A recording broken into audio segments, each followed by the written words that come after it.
A vessel is in the form of an inverted cone. Its height is 8 centimeter and the radius of its top, which is open, is 5 centimeter. मतलब हमको इस तरीके का एक vessel दिया गया है, कोनिकल वेसल, और इसकी हाइट है वो हमको दी गई है 8 सेंटीमीटर, और इसकी जो रेडियस है वो हमको दी गई है 5 सेंटीमीटर। तो यहाँ से यहाँ तक ये 5 सेंटीमीटर है इसकी रेडियस। इसके आगे लिखा है it is filled with water up to the brim, मतलब ऊपर तक इसमें पानी भरा हुआ है। ये जो वाटर है ये पूरा ऊपर तक भरा हुआ है इस कोनिकल वेसल के में, पूरे में ये पानी भरा हुआ है। इसको 3D इमेजिन करिए आप लोग। तो अप टू द ब्रिम मतलब पूरा ऊपर तक पानी भरा हुआ है इसमें। इसके बाद when lead shots each of which is a sphere of radius 0.5 centimeter are dropped into the vessel, 1/4 of the water flows out। मतलब अब इसके इस वेसल के अंदर लेड शॉट्स जो कि स्फीयर हैं उनको हम डाल रहे हैं। तो ये लेड शॉट ये स्फेरिकल जो है इसके अंदर हमने ये लेड शॉट्स को डाल दिया स्फेरिकल। तो जब हमने ये स्फेरिकल लेड शॉट्स को इसके अंदर डाल दिया तो कुछ पानी बाहर आएगा ही। तो वो जो पानी बाहर आता है वो 1/4 है ऑफ द टोटल वॉल्यूम। मतलब इस वेसल का जो वॉल्यूम था इसके अंदर उतना ही पानी आएगा। जब हमने उन गोलों को स्फीयर्स को इसके अंदर डाल दिया तो 1/4 ऑफ द वाटर जो है वो बाहर आ गया। तो हमसे ये पूछा गया है कि हमने इसके अंदर कितने गोले लेड के इसके इस वेसल के अंदर हमने डाले। तो अब हमें यहाँ पे एक चीज़ समझनी पड़ेगी, ये वेसल है, ये पूरा ऊपर तक भरा हुआ था, तो अगर हम इसमें कोई चीज़ डालेंगे, तो उतना ही वॉल्यूम बाहर आएगा, जितना वॉल्यूम हमने उसके अंदर डाला है।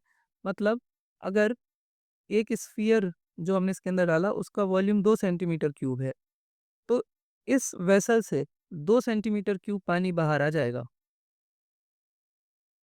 और हमें क्वेश्चन में दिया गया है कि 1/4 ऑफ वाटर बाहर आया है, तो फिर कितने गोले डाले होंगे हमने, ये हमें निकालना है।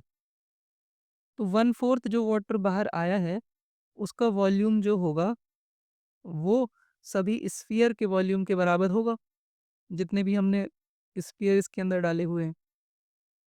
सबसे पहले हम इस वेसल का वॉल्यूम निकाल लेते हैं। तो वॉल्यूम ऑफ द वेसल ये हो जाएगा, वेसल कोनिकल फॉर्म में है तो 1/3 पाई आर स्क्वायर एच, ये इसका वॉल्यूम होता है। तो 1/3 इंटू पाई की वैल्यू 22/7, रेडियस इसकी हमको दी गई है 5, तो 5 इंटू 5, और हाइट हमको दी गई है 8 सेंटीमीटर। ठीक है, अब हमको ये भी पता है कि 1/4 ऑफ कौन वॉल्यूम, ये पानी बाहर आया था ना 1/4, तो हमको पता है जितना वॉल्यूम बाहर आया है तो उतना ही वॉल्यूम का लेड शॉट्स अंदर गया होगा। तो यहाँ हम लिख देते हैं वॉल्यूम ऑफ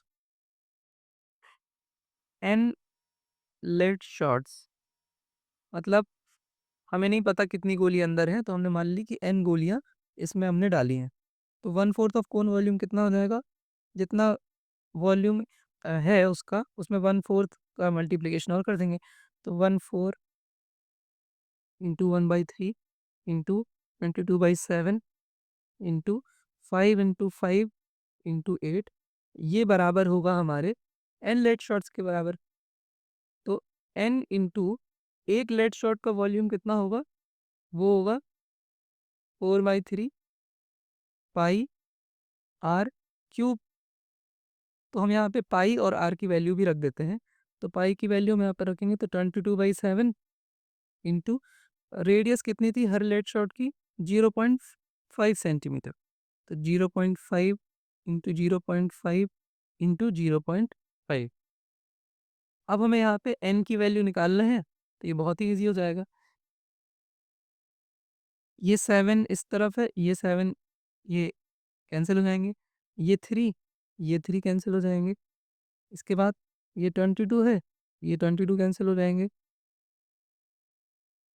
ये 4 है, इसको ये 2 बार डिवाइड करेगा, इसके बाद और क्या हम कैंसिल कर सकते हैं, ये 5 है, इस 5 को 0.1 बाई डिवाइड करेगा, ये 5 इस 5 को 0.1 बार डिवाइड करेगा, और ये 2 इसको 2 बार डिवाइड करेगा। इसके बाद हम लिखते हैं तो लेफ्ट तरफ 1/2 बचेगा, और right side n into 0.1 into 0.1 into 0.5 बचा। अब हम इसको ऐसे सॉल्व कर लेते हैं कि 0.1 की जगह पे हम 1/10 लिख सकते हैं, इसमें भी 1/10, और फिर यहाँ लिख सकते हैं 5/10। तब ये 5 ये 2 बार कैंसिल हो जाएगा, ये 2 इस 2 को कैंसिल कर देगा। तो अब ये बचेगा हमारे पास 1 इक्वल n/100 10 इंटू 10 100। तो n की वैल्यू जो मिल जाएगी हमको वो मिल जाएगी 100। तो अब हमको पता चल गया, hence the number of lead shots dropped in the vessel is 100। तो यही हमारा आंसर हो जाएगा, 100 लेड शॉट्स।